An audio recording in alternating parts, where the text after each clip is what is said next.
Hello viewers, welcome to Deeps mathematics 23. So இந்த வீடியோவில் தமிழில் வந்து நம்ம என்ன படிக்க போகிறோம் அப்படின்னு பார்த்தீங்கன்னா, ஆறாவதில் இருக்கக்கூடிய 9வது இயல் தான் படிக்க போகிறோம். ஓகேங்களா, ஆறாவதில் 3வது பருவத்தில் இருக்கக்கூடிய 3வது இயல், மொத்தமாக பார்க்கும்போது 9வது இயல் வந்து நம்ம தெரிஞ்சுக்க போகிறோம். ஸோ இந்த இயல் பார்த்திங்கன்னா ரொம்ப குவிக்காக வந்து முடிஞ்சுக்கிட்டே போகுங்க. ஒரு 4-5 பாயிண்ட் தான் நம்ம ஒரு படத்துலையும் படிக்கிற மாதிரி இருக்கும். ஸோ ரொம்ப சீக்கிரமாக வந்து முடிஞ்சிடும். ஓகேங்களா, ஸோ ஃபஸ்ட்டு வந்து ஆசிய ஜோதி. ஸோ ஆசிய ஜோதியில் என்னென்ன இருக்குங்கிறத நம்ம தெரிஞ்சுக்கலாம். ஸோ இங்கே உள்ளே வந்து பார்த்திங்கன்னா, இரக்கம் என்பது தலை சிறந்த பண்பு அப்படிங்கிறத தெரிஞ்சு வச்சுக்கோங்க. இரக்க குணம் அப்படிங்கிறது ஒரு தலை சிறந்த பண்பு.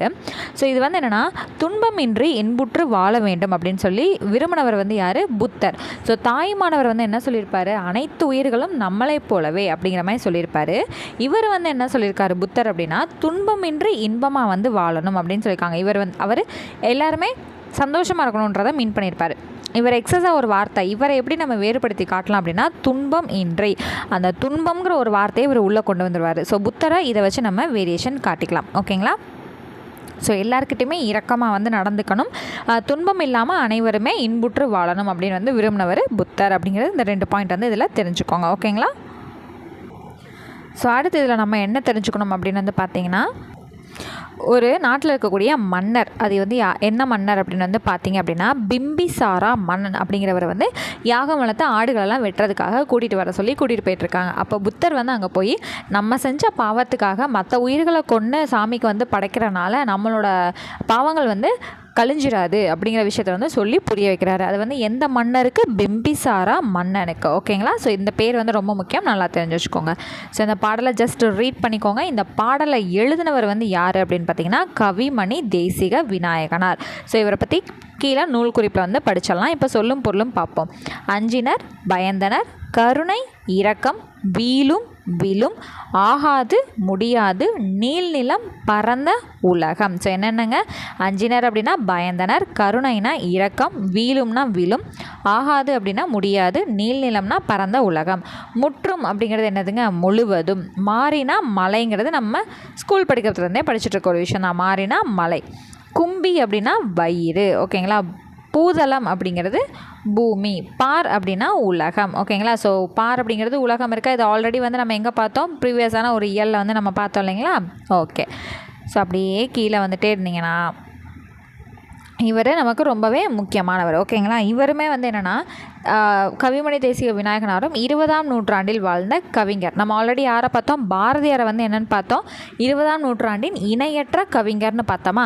அப்போது 20ஆம் நூற்றாண்டில் பாரதியாருக்கு சமகால புலவர் வந்து யார் அப்படின்னு வந்து கேட்டாங்க அப்படின்னா, தேசிக விநாயகனார், கவிமணி தேசிக விநாயகனார். ஓகேங்களா, ஸோ இவர் வந்து 36 வருடங்கள் வந்து பள்ளி ஆசிரியராக வந்து பணியாற்றியிருக்காரு. இவரோட சிறப்பு பேர், இவரோட பட்டம் வந்து என்னது? கவிமணி. தேசிக விநாயகனாருங்கிறது இவரோட பேர், இவரோட சிறப்பு பட்டம் வந்து என்னன்னா கவிமணி. ஓகேங்களா, ஆசிய ஜோதி ஆங்கில மொழியில் எட்வின் அர்னால்ட் என்பவர் எழுதிய லைட் ஆஃப் ஆசியா எனும் நூலை தழுவி எழுதப்பட்டது. ஸோ இங்கே புத்தரை பற்றி எழுதின ஆசிய ஜோதி புக் இருக்கு இல்லைங்களா, அந்த ஆசிய ஜோதி அப்படிங்கிறத எழுதினவர் வந்து யாருன்னா கவிமணி தேசிக விநாயகனார் தான்.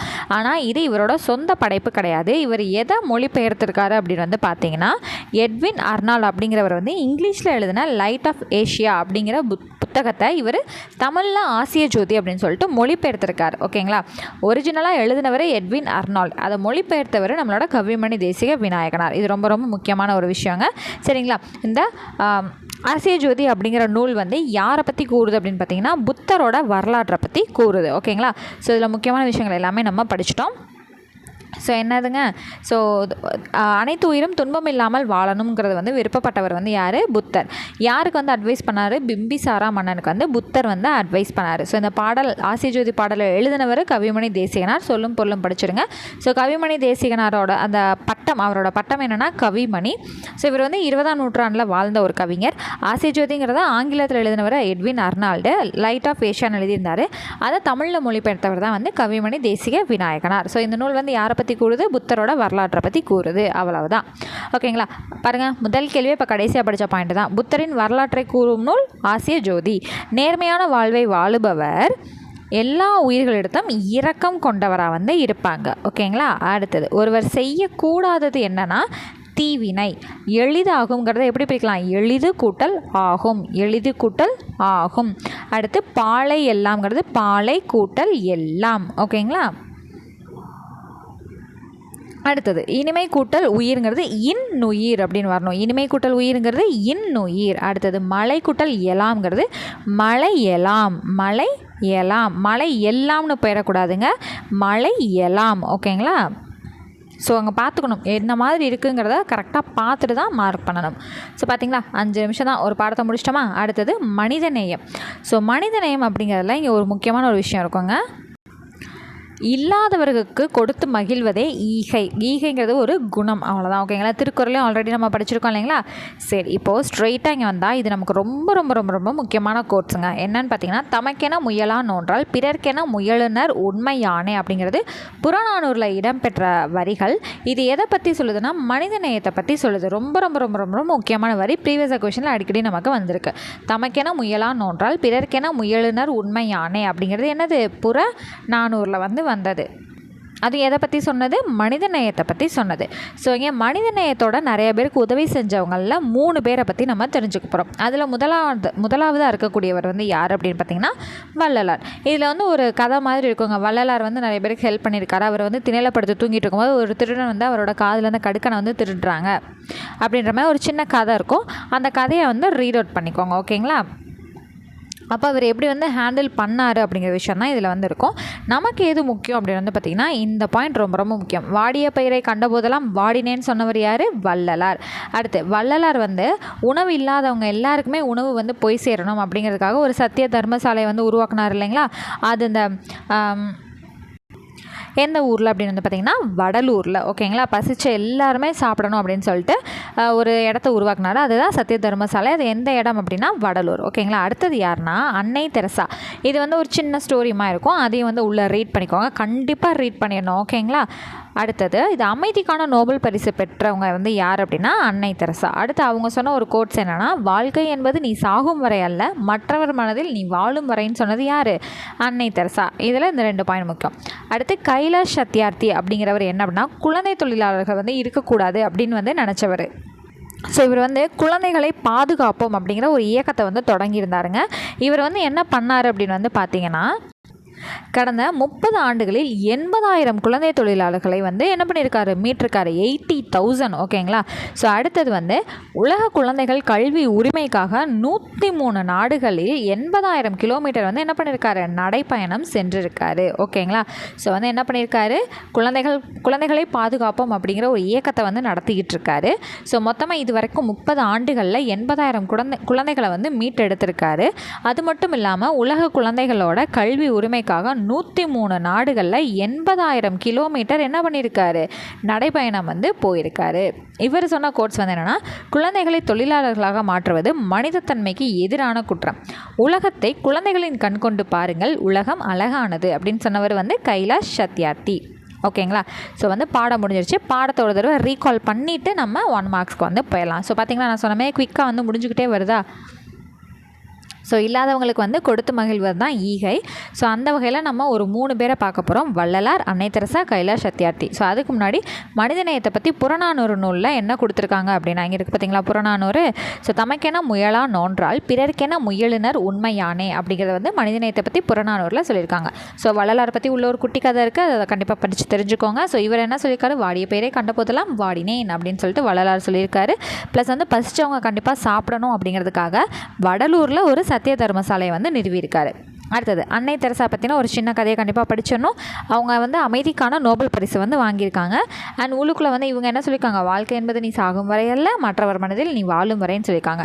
அடுத்ததுங்க இதில் ஒரு முக்கியமான பாயிண்ட் மட்டும் மிஸ் பண்ணிட்டேன். கைலாஷ் சத்யார்த்தியில் அன்னை தெரசாவுக்கு அடுத்து அமைதிக்கான நோபல் பரிசு பெற்ற இந்தியர் யாருன்னா கைலாஷ் சத்யார்த்தி. ஓகேங்களா? அன்னை தெரசாவுக்கு அடுத்து நோபல் பரிசு அமைதிக்காக வாங்கினவர் யார்?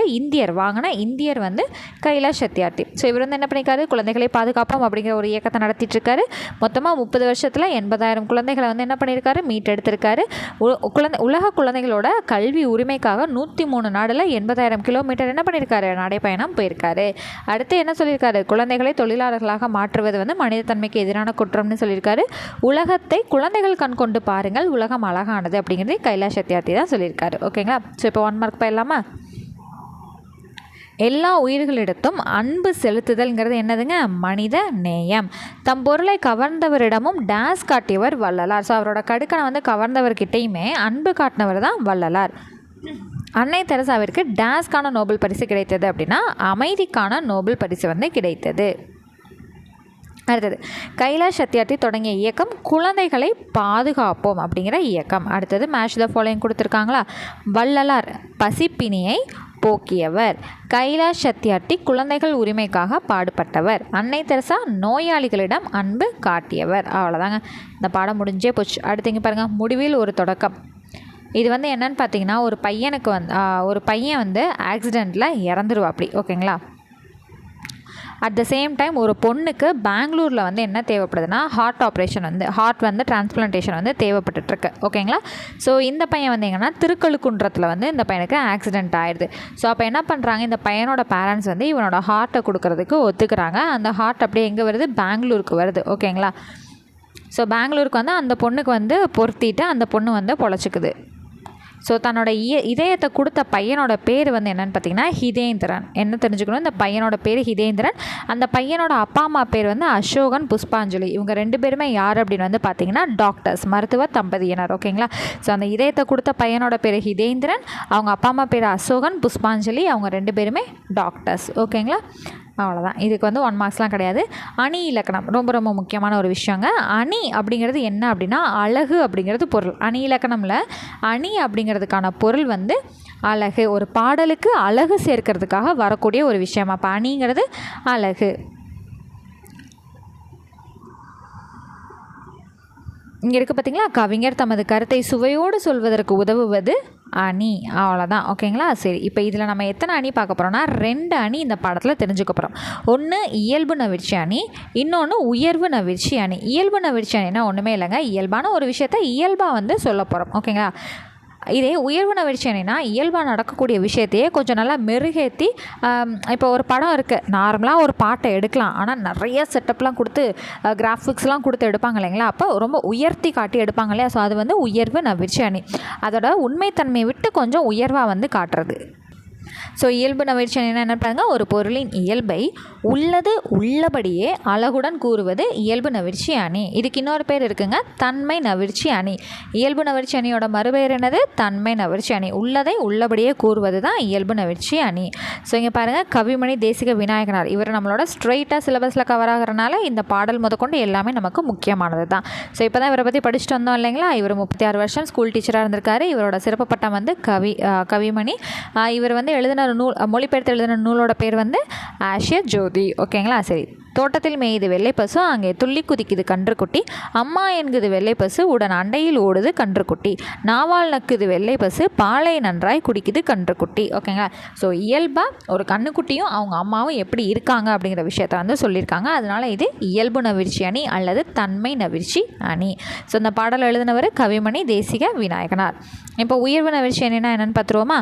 ஒரு பொருளின் இயல்பை மிகுதிப்படுத்தி அழகுடன் கூறுவது உயர்வு நவிர்ச்சி அணி. ஸோ இப்போ பார்ப்போமா? ஸோ இது யார் எழுதுனாங்கிறலாம் கிடையாது, சும்மா பார்க்க போகிறோம். குளிர் நீரில் குளித்தால் கூதல் அடிக்கும் என்று, வெந்நீரில் குளித்தால் மேலே கருகும் என்று, ஆகாச கங்கை அனல் உரைக்கும் என்று, பாதாள கங்கை பாடி அழைத்தார் உன் தாத்தா. ஸோ நார்மலாக ஒரு குழந்தை வந்து குளிக்க வைக்க போகிறாங்க, அதுக்கு வந்து இவ்வளோ பில்டப்ஸ் வந்து கொடுக்குறாங்கன்னு வச்சுக்கோங்க, ஓகேங்களா? அப்போ இது என்னது? உயர்வு நவிர்ச்சி அணி. ஸோ கங்கை அது பாதாளம் அது இதுன்ட்டு இழுக்கிறனால இது ரொம்ப மிகைப்படுத்தி சொல்லியிருக்காங்க, ஓகேங்களா? அப்போ இது என்னதுங்க? உயர்வு நவிர்ச்சி அணி.